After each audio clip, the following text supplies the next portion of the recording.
వివిధ అంశాలపైన మనం డిస్కస్ చేద్దాం. డిబేట్లో మనతో పాటు పార్టిసిపేట్ చేస్తున్నారు రాజకీయ విశ్లేషకులు బండారు రామ్మోహన్ గారు. Sir good morning sir.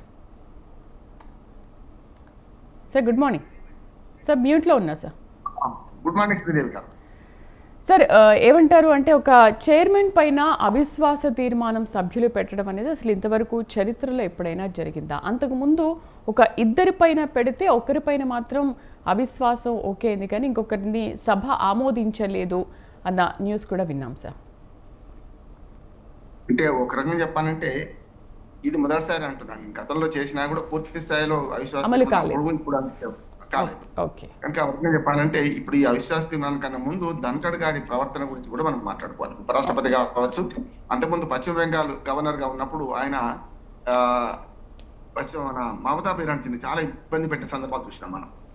అప్పటి గవర్నర్ వ్యవస్థలో చాలా మంది, ఇప్పటికి కూడా గవర్నర్ వ్యవస్థలో రాజకీయ నాయకులు గవర్నర్లు కావడం వల్ల, అంటే క్రియాశీల రాజకీయాల నుంచి వెంటనే మనకు గవర్నర్లు కావడం వల్ల తమిళనాడు గవర్నర్ అట్లాగే, కేరళ గవర్నర్ అట్లాగే, తెలంగాణ తమిళసై గారు కూడా అట్లాగే వీళ్ళందరూ కూడా ప్రవర్తించారు. అట్లా ఏది గవర్నర్లు ఆయా ప్రభుత్వాలకు, ప్రాంతీయ పార్టీలు ఉన్న ప్రభుత్వాలకు వ్యతిరేకంగా ప్రవర్తించారు. అట్లాగే ధన్ఖడ్ గారు పశ్చిమ బెంగాల్ గవర్నర్ గా ఉన్నప్పుడు ముప్పుతిప్పలు పెట్టారు ఎవరిని, మన మమతా బెనర్జీని.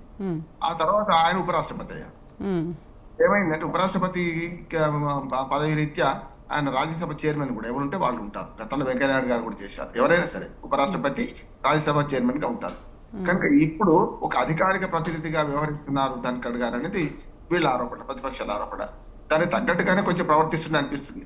అవిశ్వాస తీర్మానం పెట్టాల్సిన అవసరం ఉందా లేదా అంటే వేరు, కానీ దానికి తగ్గట్టుగానే ప్రవర్తిస్తున్నాడు. ఉదాహరణకు మొన్న ఒక అంశం ప్రభుత్వం మన ప్రతిపక్షాలు ఎవరైతే దాని గురించి మాట్లాడొద్దని చెప్పిన ఆయనే మరి ప్రభుత్వం లేవనెత్తిన అంశాల గురించి వారు అనుమతిని ఇచ్చారు కదా. ఉదాహరణకు రమేష్ వాళ్ళ సీట్ లో ఏదైతే డబ్బు నోట్ల కట్ట దొరికిందన్నారో ఆ సీటు నెంబర్ కూడా బయట పెట్టారు ఆయన కదా.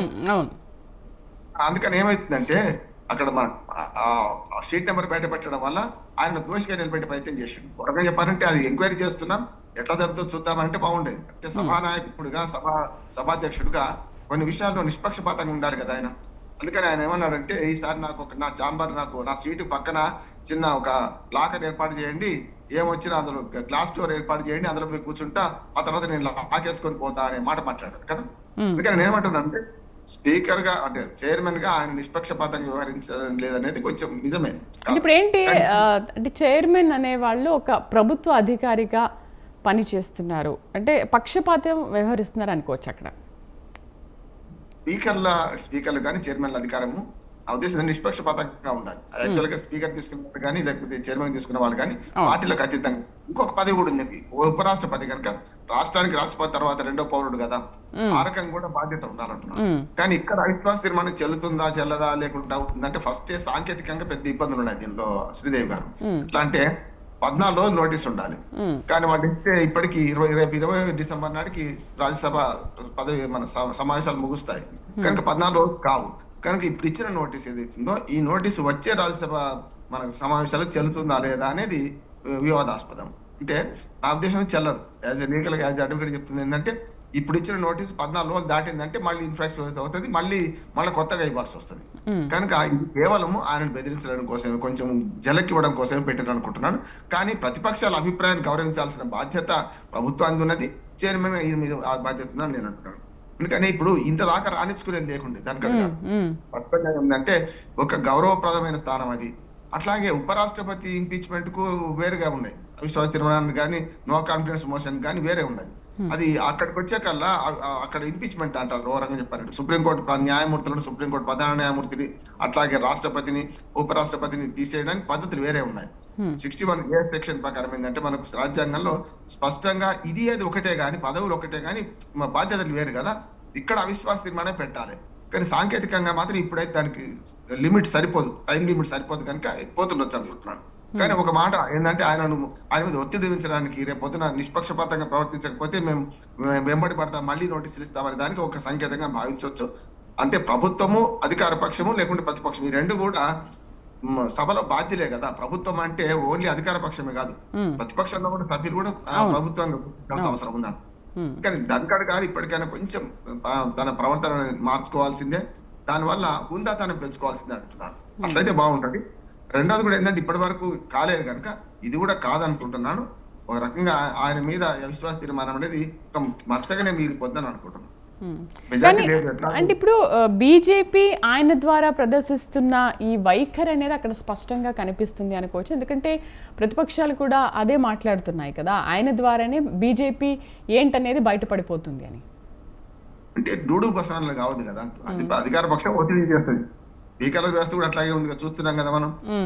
అనాథత వేయాల్సిన ఎమ్మెల్యేల పట్ల కానీ ఎంపీల పట్ల కానీ స్పీకర్లు ఎట్లా వ్యవస్థను చూస్తున్నాం కదా, మొత్తం పుణ్యకాలం అంతా గడిచిపోయేదాకా.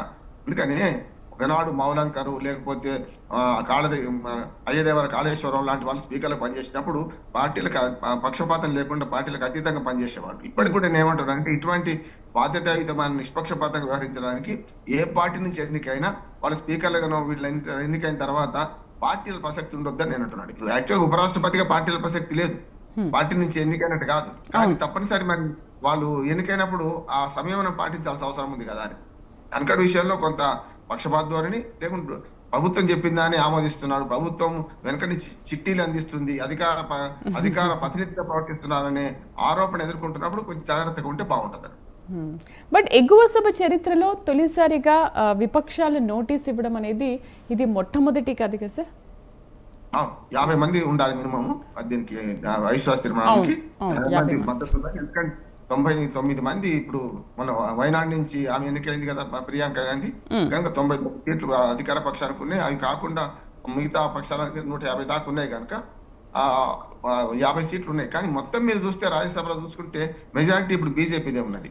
బీజేపీకి 125 మంది, బీజేపీ అంటే ఎన్డీఏ కూటమి 125 మంది ఉన్నారు. ఇటు పక్క చాలా తగ్గ 112 మంది ఉన్నారు. ఇది అధికార ఎన్డీఏ కూటమి, ఇండియా కూటమి ప్రతిపక్షం. అంటే అవిశ్వాస తీర్మానం నెగ్గదు. కానీ ఒక రకంగా చెప్పాలంటే ఇది జలకిచ్చి కొంచెం కంట్రోల్ పెట్టడానికి అని. సో ఇక మీదటైనా స్పీకర్ ఏ విధంగా వ్యవహరించాలి, అసలు స్పీకర్ వ్యవహార శైలి అనేది ఎలా ఉండాలంటారు రాజ్యసభలో? స్పీకర్లు కానీ రాజ్యసభ చైర్మన్ కానీ నిష్పక్షపాతంగా ఉండాలి. ప్రతిపక్షానికి ఎంత టైం ఇవ్వాలి అంత ఇవ్వాలి.